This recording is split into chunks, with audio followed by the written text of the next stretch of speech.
So I'm on the week 5 computer assignment, and you just download the zip file and extract it like we have each week. Put it in your folder, and I already have that open, and I'm going to click on my week 5 R project file to open up our studio, and I have that open already. If it doesn't open up with your assignment open, then click on the week 5 independent test right there. So go ahead and read through the text in here. We're going to do some t-tests this week, and this week we're going to do this in Jamovi. So in Jamovi, we need a couple modules installed if you haven't got them already. So we're going to open up Jamovi. Don't think I have that open yet.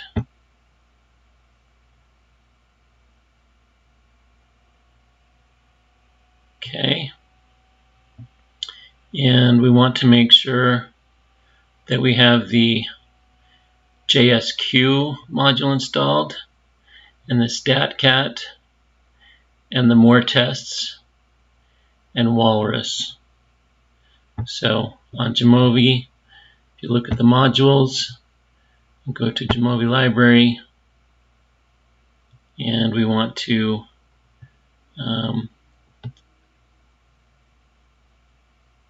make sure we have, let's see what we got here, JSQ, make sure that's installed, and Walrus, make sure that's installed.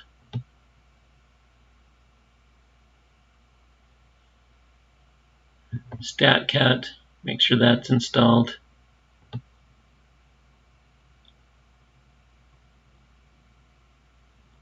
And JSQ. So, and I think I have all those installed already. So we're good, or I'm good anyway. So we're going to enter some data in Jamovi just for a little practice. Won't make you enter data in each week, but we can do this for this first test. So we're going to look at the table in 10.1, and we're going to enter each variable, and there's 3 of them: participant, cloak, and mischief. So we're going to click on the data window, and we're going to go, if you double click on the column, it'll open that up, and I have my book here next to me, so you'll need to look at yours. So we're going to give it the name,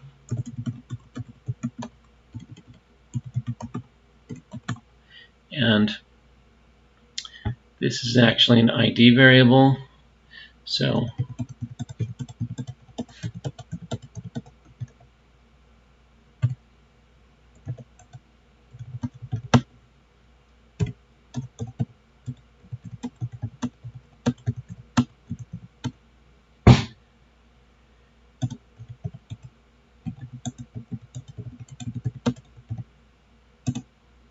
I'm going to go down to 24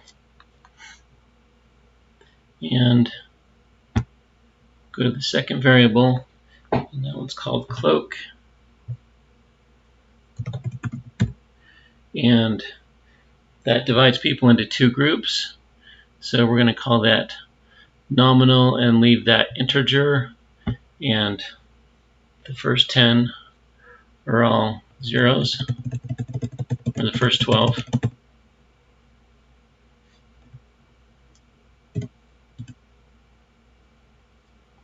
And the last 12 are all 1.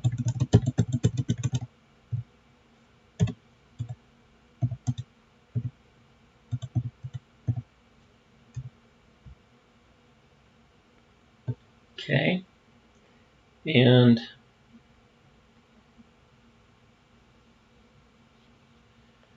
Let me see if I can double check.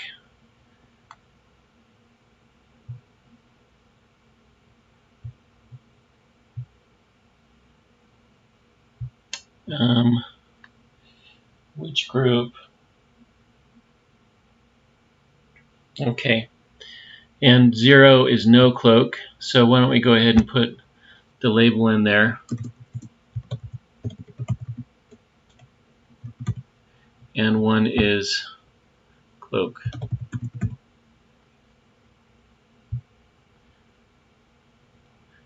Okay, and we're going to go to variable C. And that one is called mischief. And that one looks like it's different levels of mischief. And going from 0 to 8. I think it's how many. Let's double check that the.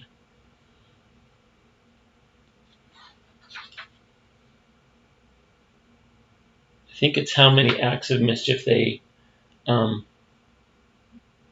did. So since it's measuring the actual acts of mischief, then we'll call that continuous. If it was some other type of grouping variable, we'd call it ordinal. But since it's measuring actual acts, then it's going to be continuous. And it's measuring a count, so we can go ahead and leave that as an integer, and we'll enter those.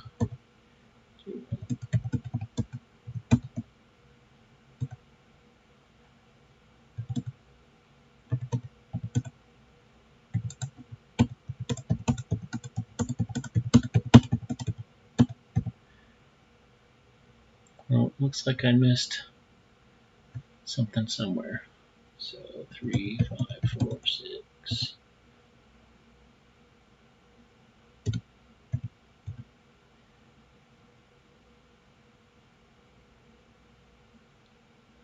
Oops. And that's what you get when you're trying to go fast. 1, 5.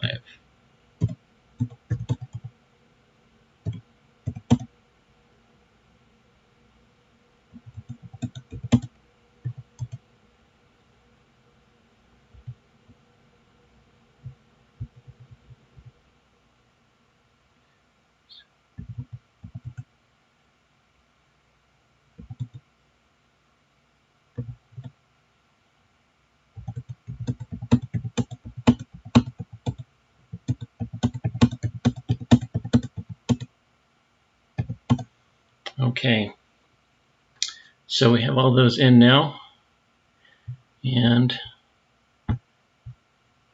after you enter the data, we're going to go look at, okay, we're going to save that as a data file, an SPSS data file.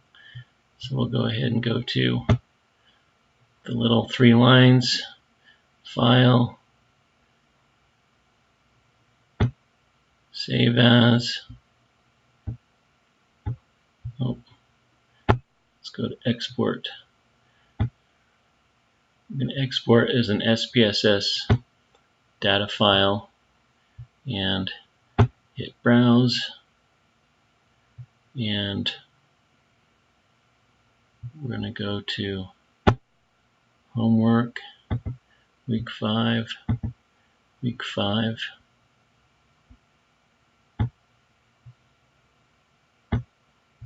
Make sure the Save As File type is SPSS, and we'll call this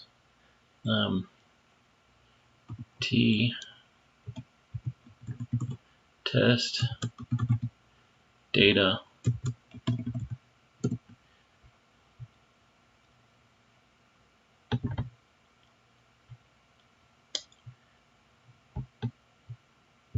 Okay.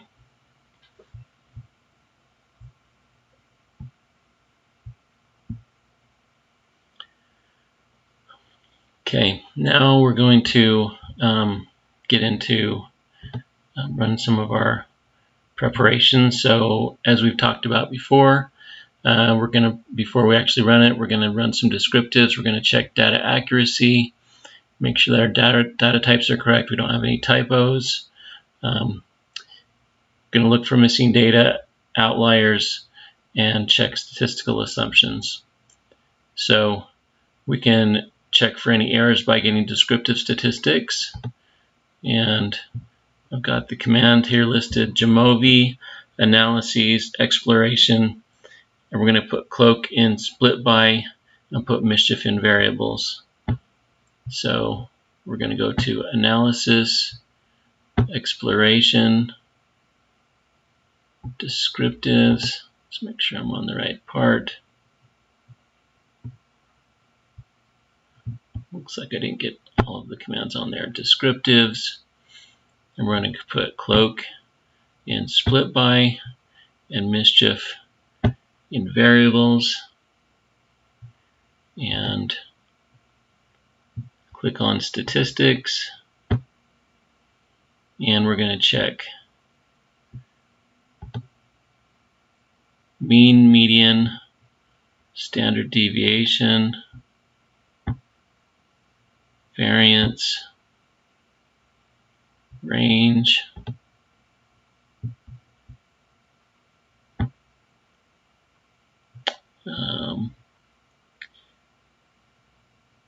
skewness, and kurtosis.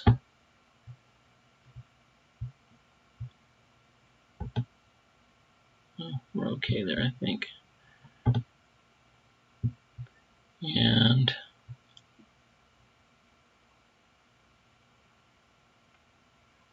Shapiro-Wilk. That's a normality test. Okay, so now we can compare our descriptives with the descriptive shown in output 10.1. It's by section 10.4. So looks like I'm on page 329 in my book, and I have 12 in each group, nothing missing. The mean for the no cloak group is 3.75. The mean for the cloak group is 5.0, and you'll notice that these descriptives are listed a little differently than they are in the book, but every program is going to have its own way to list things and do them. So I know that our means and our standard deviation, if we look in the book, 1.91, and and the other group is 1.651. So we got the same mean and standard deviation. I know that I didn't make any mistakes because everything's looking the same. So we can talk a little bit about, let's go look down if there's anything else you're supposed to look at.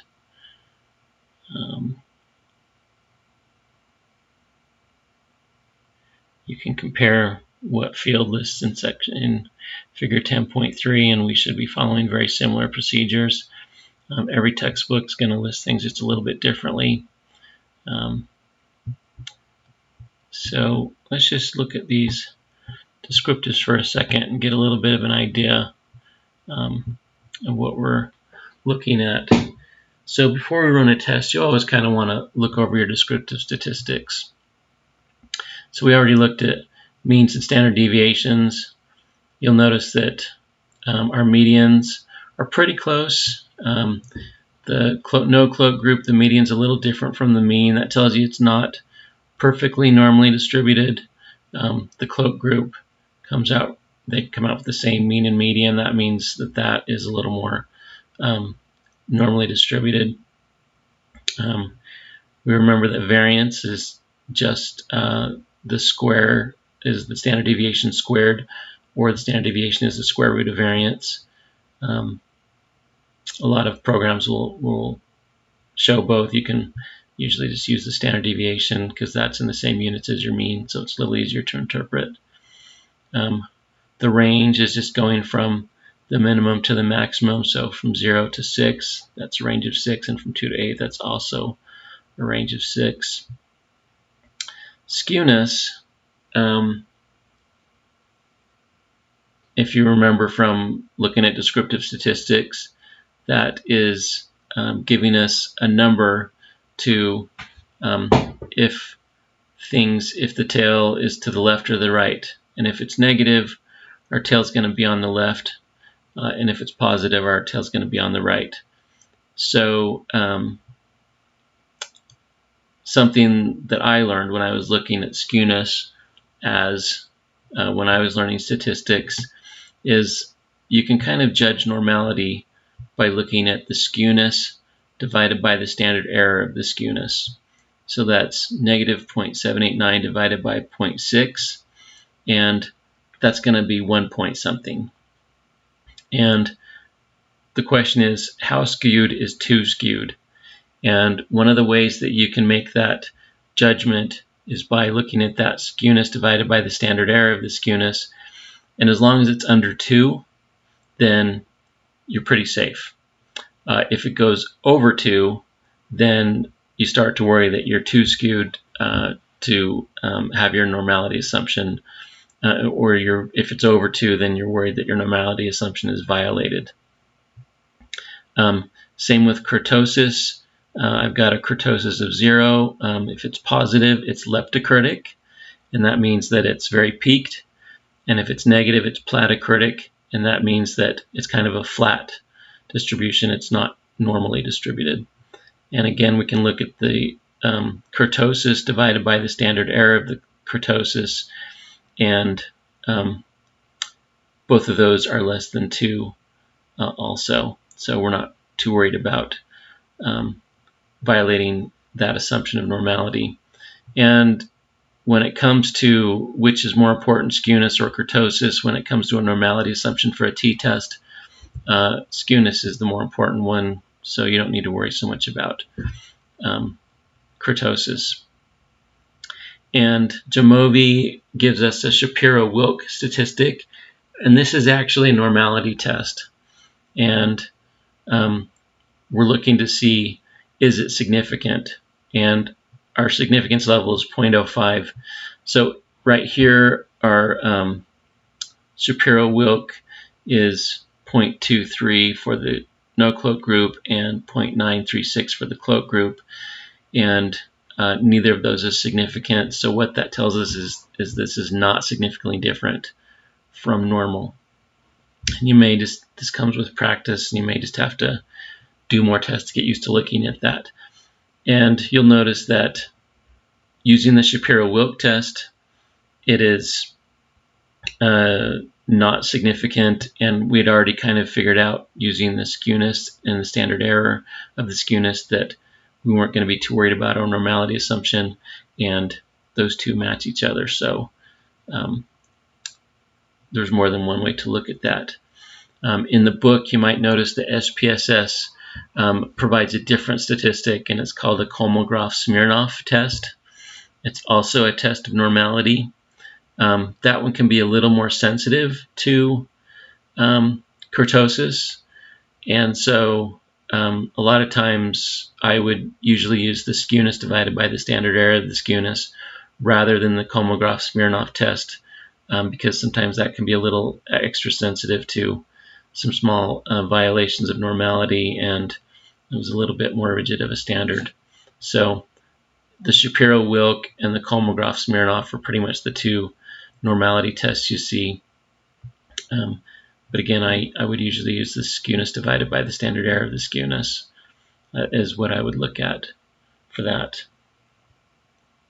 So now that we have double-checked our assumptions, things look correct, we look like we're meeting our normality assumption, then we can do a test. Now, something I wanted to show you guys was this package called StatCat. And I spent a lot of time trying to memorize which, when you have certain levels of measurement, what statistical tests can you do? And Jamovi comes with this tool to help you know what a possibility is. And so if we go to StatCat, then we can see in relations and group comparisons, we're comparing a cloak group and a no cloak group and how many acts of mischief they did. So we're in that group comparisons, and we have our dependent variable and our independent variable. So our independent variable is going to be our groups. So we've got groups right there. And our dependent variable is how many acts of mischief they did. So this gives us a 2-sample t-test, and assuming equal variances. And when we looked at our standard deviations before, we have 1.91 and 1.65. So we're going to do a test, and we'll see if that's a significant difference or not. But from StatCat, we can see that we're going to do a 2-sample t-test, or an independent t-test is what I usually called it, but you'll see some variation. We'll talk a little bit more about non-parametric tests, but we have these assumptions with a parametric test like a t-test, and if we have a problem with some of our assumptions, we do have another option in looking at something called a Mann-Whitney U-test, and we'll talk a little bit more about that next week. And this gives us a nice little scatter plot with our two groups, and we can see that where the counts of mischief fall, and for each group we can already see that cloak, a few of them are a little higher, and no cloak, a few of them are a little bit lower. So we have an idea, and then the question is going to be, is the difference statistically significant? So we're going to have to see. So now we're going to run an independent t-test. Here's the assumptions for an independent t-test. The data are linearly related. Observations are independent of each other, and that's something you know from the study design. You know that the same person wasn't measured 2 different times or something else. So that's just something you have to know from how the study was designed. The sampling distribution is normally distributed, and we looked at our skewness and standard error of the skewness, and understood that we didn't violate a normality assumption, so we're good with that. Those are some things you can look at for assessing normality. And then we're going to run a test called homogeneity of variance. And this is assessed from a test called Levene's test. And we can get that when we run a t-test, so we're going to get that in just a minute. So now we're going to go to t-test and put our variables in there. So we're going to click on t-tests, and we're going to go to an independent samples t-test. And our grouping variable is cloak, and our dependent variable is mischief. We're going to go ahead and get a Bayes factor. We're going to ask for this Welch's t-test and a Mann-Whitney U. We'll compare these a little bit different, these different tests. We're going to go ahead and get this mean difference, effect size, confidence interval, descriptives, descriptive plots, and our assumption checks. And we're going to go ahead and look at our Shapiro-Wilk again, and our equality of variances. We'll go ahead and look at a QQ plot too. And you can do one-sided t-tests, meaning we think that group 1 is greater than group 2 or group 1 is less than group 2, but I almost always just do a not equals and don't bother with a one-sided t-test. And this missing values is excluding cases analysis by analysis. If we're running multiple t-tests, then if somebody is missing data in one, you could exclude them from all of the analyses, but we're just going to leave this how it defaults. So if we look at this, here's our statistic, and this is our t statistic, so this is the actual value. So we have our student's t-test, and we see it's negative 1.71, and with the degrees of freedom of 22, and with a p-value of 0.1. And again, the generally accepted convention is you want your p, if your p is less than 0.05, then you're going to call that statistically significant and reject the null hypothesis. If your p is greater than 0.05, which this one is, then you will fail to reject the null hypothesis. And that language is pretty specific in that we do not say that we're going to accept the null hypothesis, because testing of this sort does not really give us evidence for that. All we can do is reject the null if our p-value is significant. And so we don't really say that we accept the null, but we do say that we will fail to reject the null, which we're going to do in this case. And if we always want to get a confidence interval, so this is the mean difference between the two groups, is negative 1.25, and that means that our descriptives, that's our difference in means. So when you're interpreting your t-test, you kind of want to go back to your descriptive statistics and look at which group is higher and which group is lower.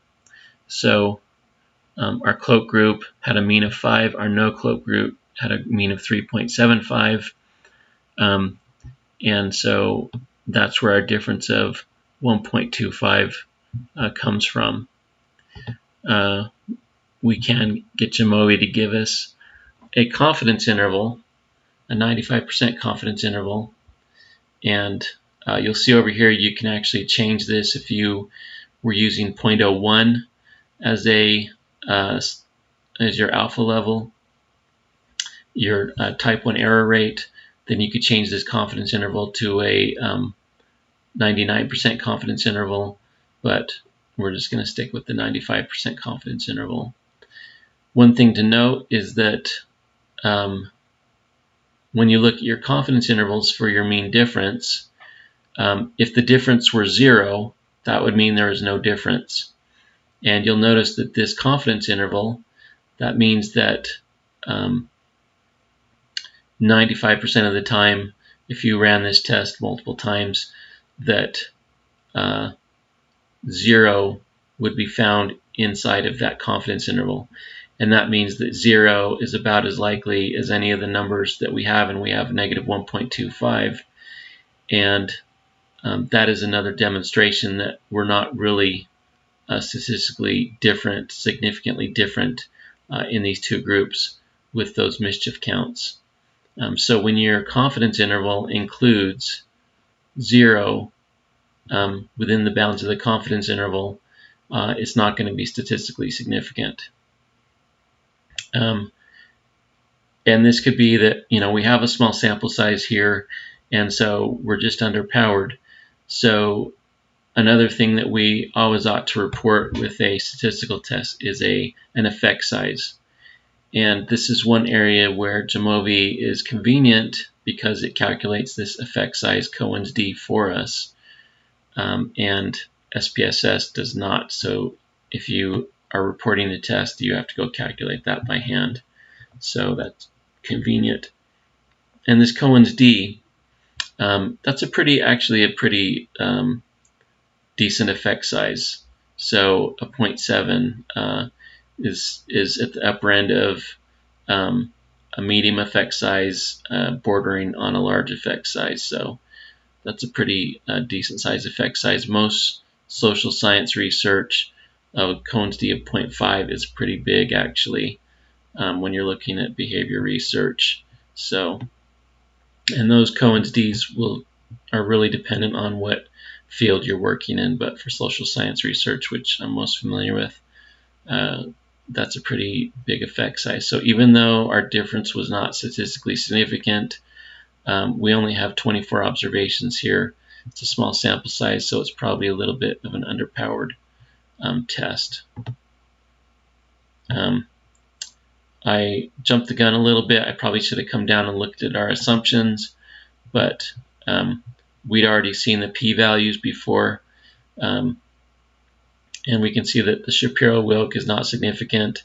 The Kolmogorov-Smirnov, it's a little bit different test, so you'll see it has a slightly different p-value, and also not significant.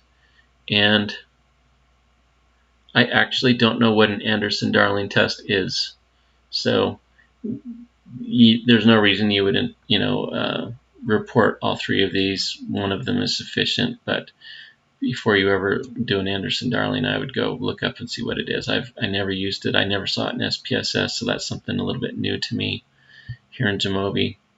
Here's our Levine's test, and I should have interpreted this before going through the t-test, but what this does is this tests to see if the variance from the mischief group is significantly different from the variance in the variance in the cloak group and the variance in the no cloak group. And we see that it is not significant. It's greater than 0.05, and that tells us that we did not violate our Levine's test. So we'll go back and so normally if we meet our normality assumption, we meet our homogeneity variance assumption, we would go ahead and report the results of a student's t-test.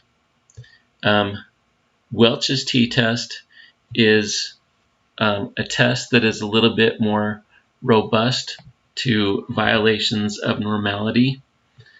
And so if you see the SPSS output, you'll see there's two lines there. One line says normality is not violated and normality is violated. This Welch's t-test is the normality is violated that SPSS reports on the bottom line.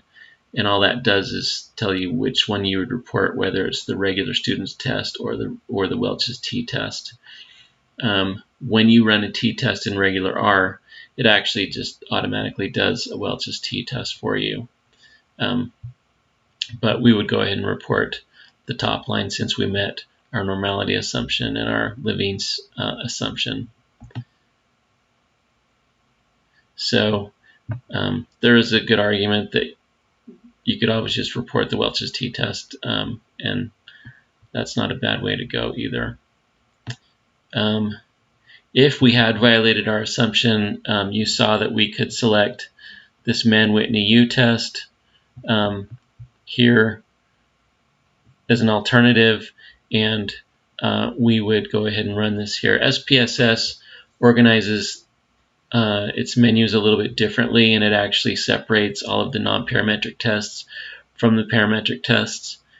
But I kind of like how Jamovi has done this because they've grouped them by function. In this case, we're comparing two independent groups, and the Mann-Whitney does the same thing as the t-test, except it does it using non-parametric techniques, which are not reliant on meeting the same assumptions as the parametric test. So you access the Mann-Whitney U through the t-test menu, and it's just an extra option there. And you'll notice that that's not significant either. It has a little less power in this case because our variables are normally distributed, but you would get the same result running a Mann-Whitney U that you would have running our regular t-test. And we went ahead and got the plots, and we can see that there's our two groups and our confidence intervals, and you'll see that those do overlap by a pretty big margin, and so this plot kind of backs up what we saw in our t-test results. And the standardized residuals is another way that we can look at normality in parametric tests, and this gives it to us, and this is the QQ plot, and that line is the normal curve, and if the residuals line up along that line, then you know your data are fairly well normally distributed, and they do. So all in all, that is a quick rundown of our t-test. I wanted to go ahead and show you some other options, and this is not something that I learned when I had statistics. SPSS did not include a couple of these other options at that time. I believe it actually does include them, and so Field goes through some of those in SPSS, and they are here in Jamovi, so we're going to go ahead and run these. And one of these is a robust t-test, and when you're concerned about violating assumptions, then you can do a robust test instead. So we're going to click on Walrus, and we're going to do a robust independent samples t-test. And this ought to look familiar. We have our grouping variable, which is cloak, and we have our mischief variable, which is our dependent variable. And we're going to go ahead and get all the options under UNs. And I don't know what an M estimator is. I'd have to look that up. I'm learning this a little bit myself. But I'm not going to look it up right now. So we can see UN's test. We have a t-statistic and degrees of freedom and a p-value. And again, we see this is not significant. And because this is a robust test, we're not so worried about checking all those assumptions that we did. You'll see the p-value is a little bit higher than it was with the regular t-test, and so a little less power, but we're being a little more conservative here, and so if it was significant, you'd be a lot more confident that there was really a difference between the groups, but it's not significant. Mean difference of 1 point when you're adjusting everything, and again, we can see in the 95% confidence interval for that mean difference that 0 lies between the lower bound and the upper bound. It's negative on the lower side and positive on the upper, meaning that that difference could just as easily be 0 as it is -1, and that tells you that there's not a significant difference between the two groups. And this gives an effect size, and I would have to look that symbol up, and we can see it's 0.398, which is probably a medium effect size, and I'd have to look it up, but we're not going to worry too much about this particular test in this. And we can get a confidence interval for the effect size, and it's between 0 and 0.8, so there's quite a range there. That doesn't tell us a huge amount. Bootstrapping is another robust method that can be used, and we got it and checked it, but if we were going to go with the t-test because we'd violated other assumptions, then we'd probably just report the top line, that material. And so this is something that is changing in statistics. It used to be that you had your parametric test and a non-parametric alternative. And robust methods are getting a little more prominence than they used to. So non-parametric tests don't quite have the same importance that they did in the past when we have robust methods at our disposal. And so I wanted you guys to be familiar with this so that your stats stays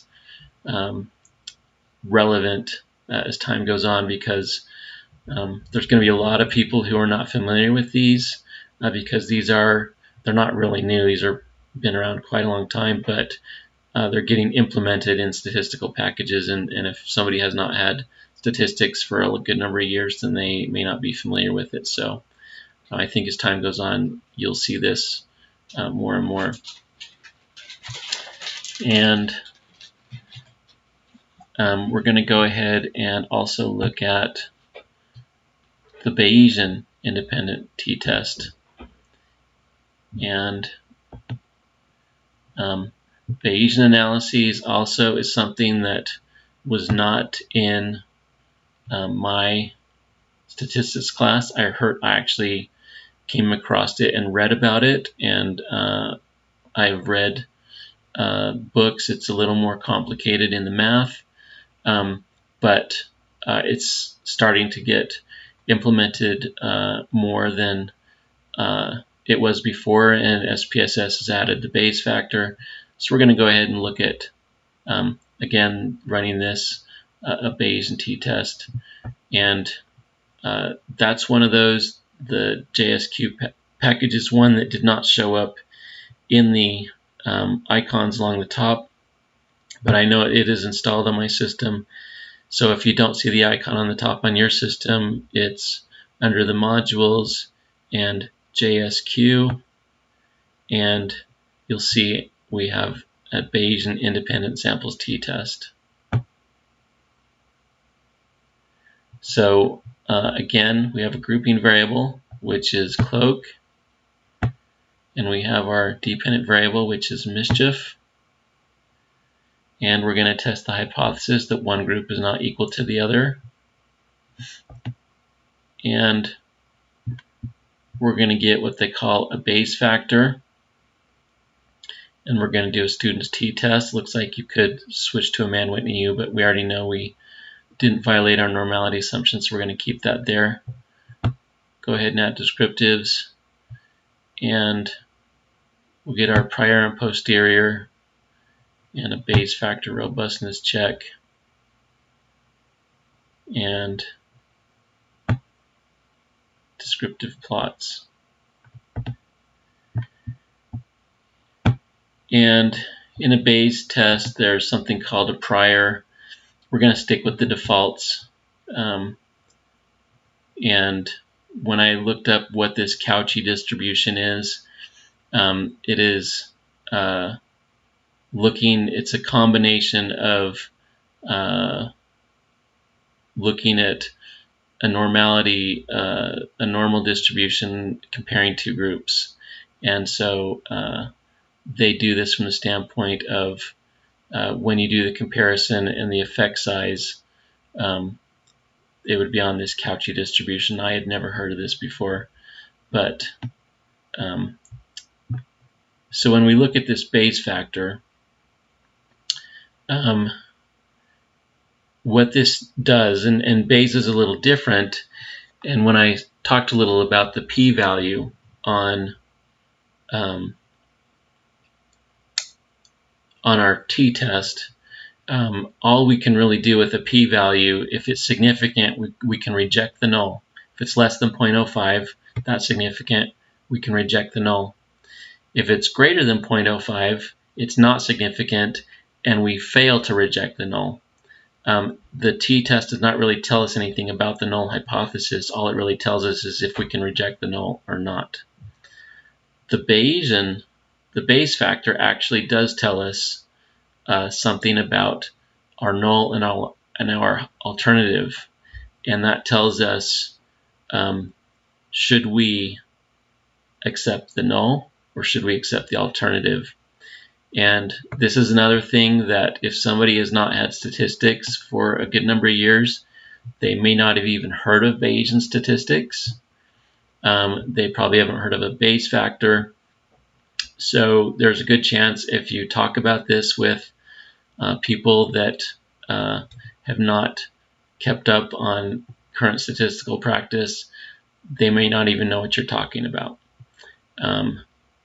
But I think it's probably in everybody's best interest. One of the, you have read and seen some of the issues that go on with null hypothesis significance testing, and part of the reason why we keep using these statistics and these methods is because nobody knows anything different, and people teach what they know, and that means that everybody learns it, and then they go on and they teach what they know, and it just keeps getting perpetuated. So I think it's worth our time to get a little bit familiar with these things that are a little bit new and understand this. And what the Bayes factor is, the interpretation is on page 99 in your book.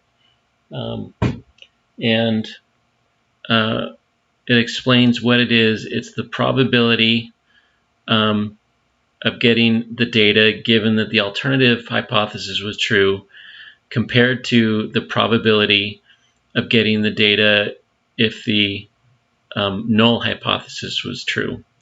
And so you'll see on this Bayes factor, we can actually select which version we want. In this first one, where it's BF and subscript 10, is where we're comparing the probability of the data given that the alternative hypothesis was true over the probability of the data given the null hypothesis was true. This other one, BF01, would switch that and put the probability of the data given the null hypothesis over the alternative. And what this is doing, this actually gives us some plots here.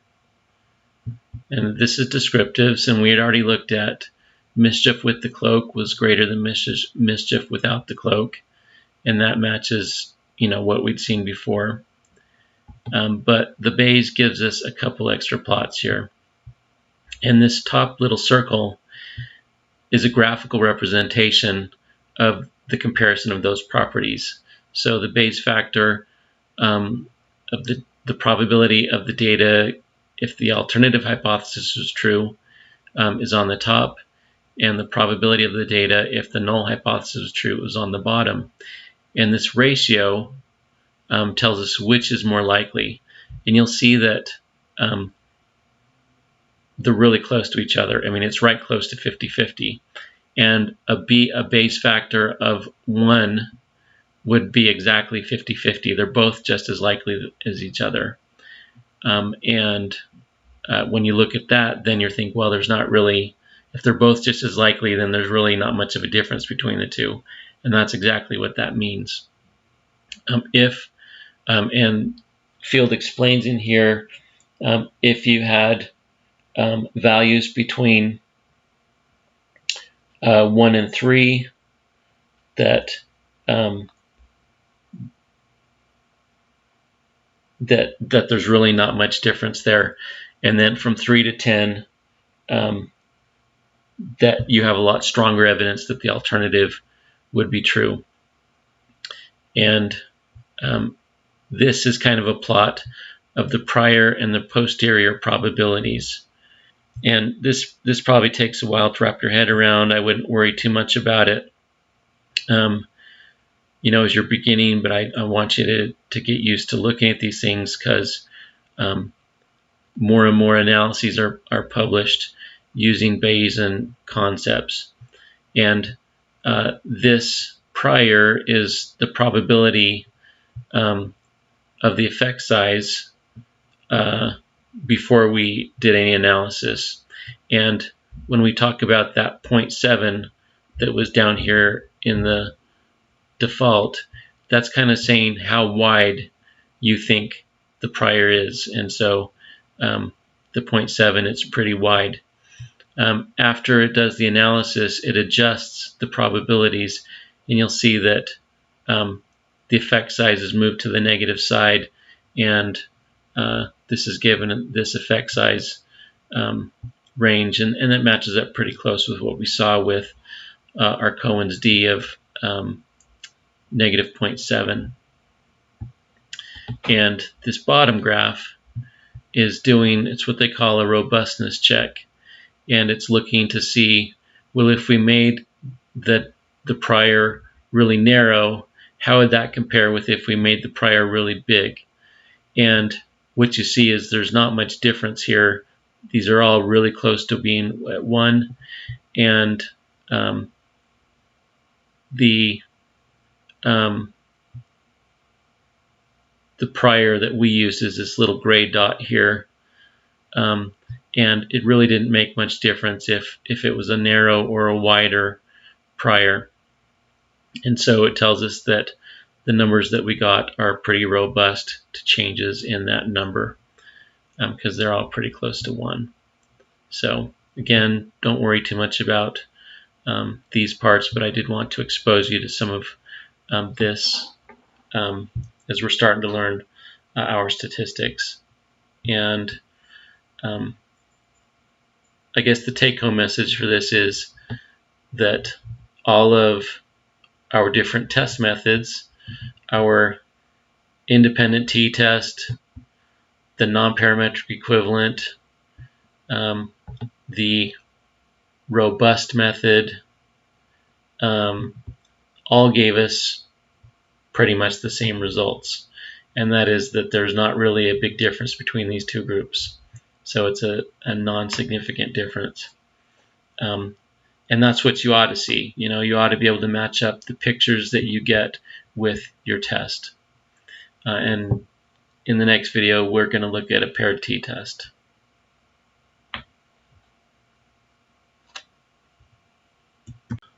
So now that we have run these, we have our output, and you can see Jamovi does a nice job of keeping the different things that we looked at so that we could go back and look at it. We're going to go ahead and save this, and it would be nice if we could put some annotations or some comments in this output. And I believe I was reading some of the Jamovi blogs, and that's a feature that they're working on including, but it's not quite there yet. So hopefully in a future version they'll add that, because it's nice to be able to put some information in amongst your results, but still looks pretty good.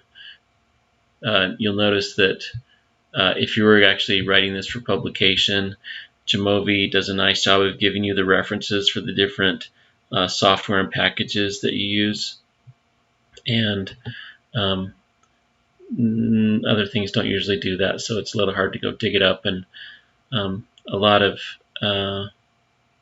publications sometimes don't even cite the software that you're using, and you really ought to, because you know, sometimes software is put out in a version that maybe they find down the road that it had a problem, and sometimes it may affect an analysis, so you really should cite that when you're doing that. So we're going to save this file, and save as. I'm going to hit browse. I'm in week 5, and I'm just going to say t-test data and output week 5, and we're going to say, and you'll see it's a Jamovi file, this .omv, and I'm just going to save it like that. And basically it's a combination data and output file, and you can give this OMV file to somebody, and all they would have to do is install Jamovi, and then they can open it, and they'll have your data and they'll have your output. And so it's not a bad way to be able to share something, because it's pretty easy to read. Let's see what else we need to put in here.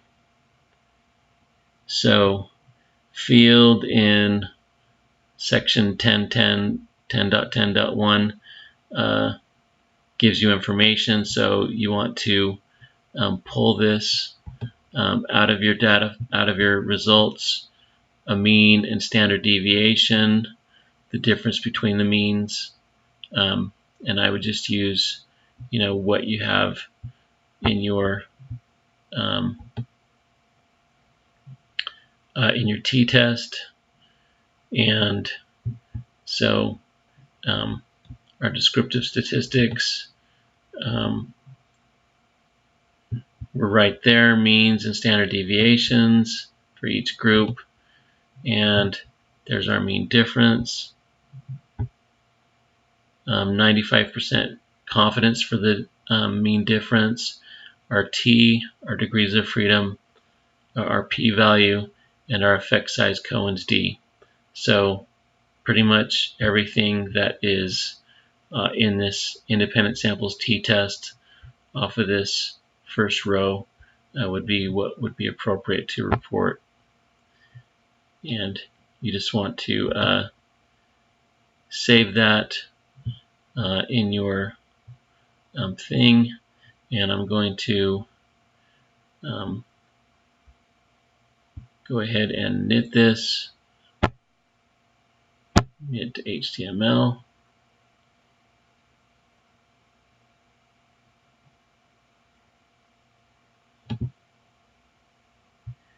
And double check that this created.